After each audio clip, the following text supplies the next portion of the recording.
Tu as déjà vu un corbeau faire ça demanda Rand à son ami. Sans cesser de fixer l'oiseau noir, Matt secoua la tête. Non, ni aucun autre volatile d'ailleurs. Un oiseau maléfique, lança soudain une voix féminine mélodieuse, malgré la répugnance profonde qu'elle exprimait. Au mieux, il convient de s'en méfier. Au pire, voici le chapitre 2 de l'œil du monde, le tome 1 de la roue du temps, des étrangers. C'est parti!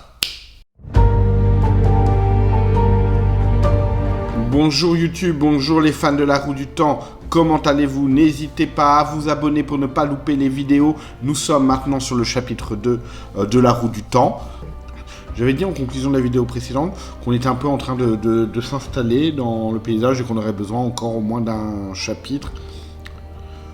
Vu le temps que prend ce chapitre, on aura besoin de plusieurs chapitres. Pas que d'un, pas que de deux, peut-être que pas que de trois, on verra. Après, j'en fais peut-être un peu beaucoup. On est sur un chapitre relativement court. Qu'est-ce qui se passe? Donc, on est avec Randall Thor et Matt Cawthon. Les deux sont ensemble. Ils ont déchargé leur tonneau. Ils sont tranquilles. On a le conseil qui est en train de discuter et de pavoiser. Voilà.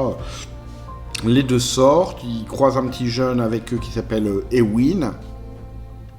Et là, alors qu'ils sont observés par un corbeau, et ils sont un peu flippés, hein. Rappelez-vous le chapitre d'avant, ils avaient croisé un bonhomme, on n'en a pas parlé d'ailleurs dans ce chapitre, ils se sentent observés, et là, il y a une femme, Moiraine, qui est là, et qui leur parle, très impressionnante, on a du mal à lui donner un âge, elle leur donne chacun une pièce d'argent, aux trois, hein, donc Ewin, Rand et Matt. Elle leur dit qu'elle est là et qu'elle fait des recherches sur l'histoire. Bref, c'est chelou qu'elle soit là. On sent qu'elle en impose. On ne sait pas qui elle est. Elle s'appelle Moiraine. On sent qu'elle en impose. Elle n'est pas venue seule. Elle est venue accompagnée de son champion. Est-ce que c'est son champion? Il s'appelle Lan. A priori, costaud, grosse épée, mec balèze.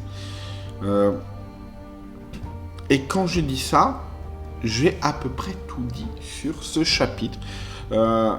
Chapitre contemplatif, descriptif, qui met en valeur cette femme, Moiraine, et qui est là pour lui donner de l'importance. D'ailleurs, le titre du chapitre s'appelait « Des étrangers », donc on suppose, on parle de Moiraine et de Lan, et le chapitre se termine avec, c'est officiel, le colporteur, celui qui devait amener des feux d'artifice pour la fête de Beltane, hein, c'est toujours le contexte dans lequel on est, elle là, vient d'arriver.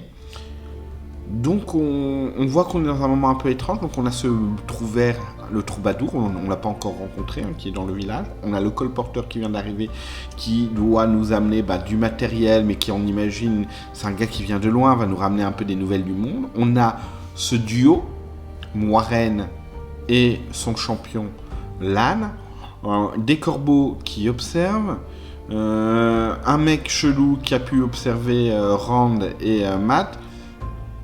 On est en train de poser un décor. Est-ce que j'ai aimé ce chapitre? Ouais, j'ai aimé ce chapitre parce que on a donné de la consistance à un personnage qui, je pense, va prendre beaucoup de place, qui est Moiraine. On apprend dans la discussion après que on avait parlé de la sage dame Ninève, hein, on l'a pas encore rencontrée non plus. On avait dit, purée, c'est elle, c'est un peu la boss du village. Moiraine, elle est encore au-dessus. Elles se sont prises la tête. Moiraine a appelé la sage dame mon enfant. Donc l'autre s'est vexée.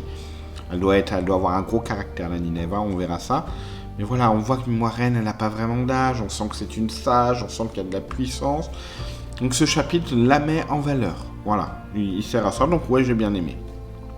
Est-ce que ce chapitre fait beaucoup avancer l'histoire? Il nous fait rencontrer un personnage qu'on estime sera peut-être un des personnages principaux. Alors, principaux de quoi? Des prochains chapitres, du tome, de l'ensemble de l'œuvre.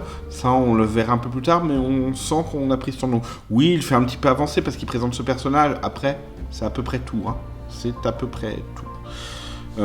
Où se passe-t-on? On est toujours à Champ-d'Edmond, hein, sur le territoire de Rivière.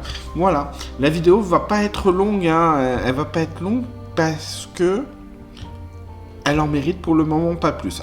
Le prochain chapitre s'appelle le colporteur, donc je pense qu'on aura un chapitre dédié au colporteur, c'est le chapitre 3. On voit ça dans la prochaine vidéo.